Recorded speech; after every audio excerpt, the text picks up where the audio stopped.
Sabe, existe meio que um código secreto por trás das nossas histórias favoritas.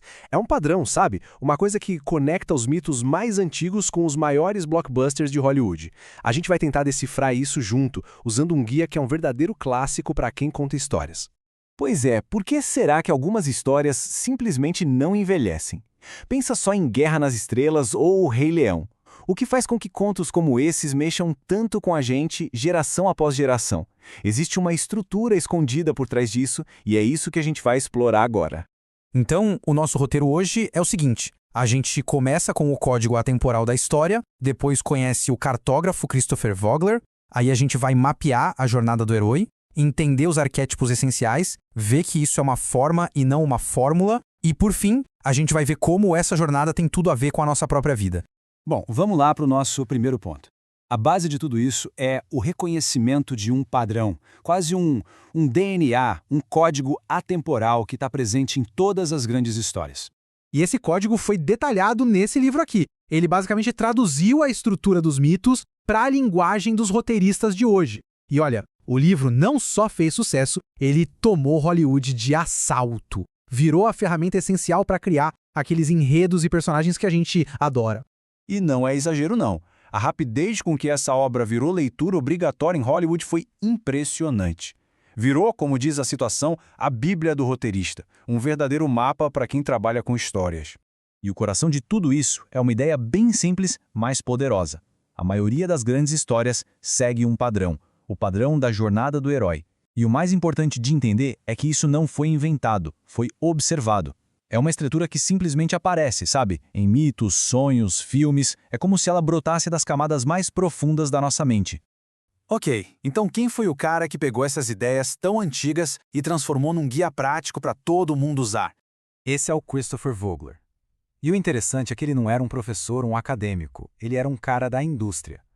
Um analista de histórias que lia milhares de roteiros para estúdios como Disney e Fox. Ele estava no meio do furacão e percebeu o poder que a mitologia tinha na prática, para criar filmes de sucesso.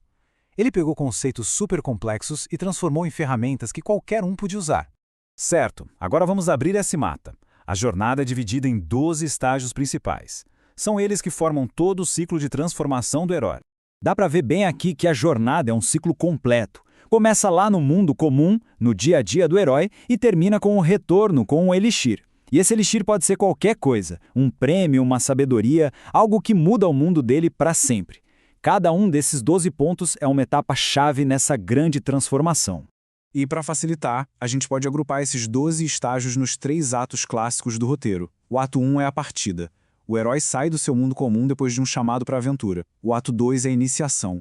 É aqui que ele enfrenta os testes, conhece aliados e encara a crise principal. E por fim, o ato 3, o retorno. Ele volta para casa, mas volta transformado, trazendo alguma coisa de valor com ele. Aqui está a grande sacada do Vogler. Ele pegou os termos mais acadêmicos de um cara chamado Joseph Campbell e traduziu.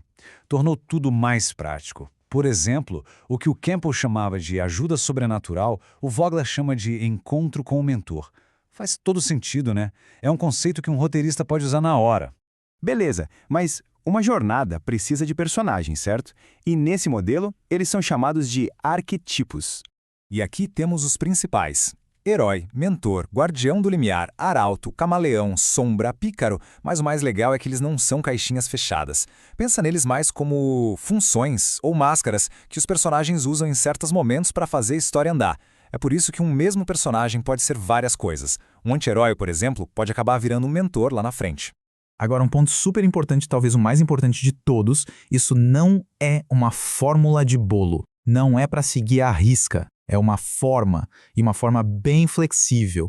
O próprio Vogler sempre fez questão de dizer que a jornada pode e deve mudar para se adaptar à história que está sendo contada. Ela pode ser um círculo, como a gente viu, ou pode ser um losango, que nem um campo de beisebol.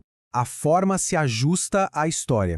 É exatamente isso que ele quer dizer com essa frase. A estrutura é o esqueleto que dá sustentação para a história, não uma gaiola que prende a criatividade. É uma forma e não uma forma, entende?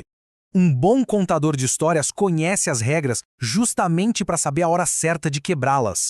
E é aqui que a coisa fica ainda mais profunda. O poder dessa jornada vai muito além dos filmes e dos livros. Na verdade, ela é um espelho da jornada que todo mundo vive. O Vogler defende que a jornada do herói é mais do que um padrão para contar histórias. É quase um manual de instrução da experiência humana. Pensa bem, a jornada reflete os desafios, as derrotas, as vitórias que todo mundo enfrenta na vida. No fundo, as histórias nos ensinam a viver. Então, no final das contas, essa jornada é um mapa da nossa própria mente, um guia para a vida. E isso deixa uma pergunta no ar para a gente pensar: em qual estágio da jornada será que cada um de nós está nesse exato momento?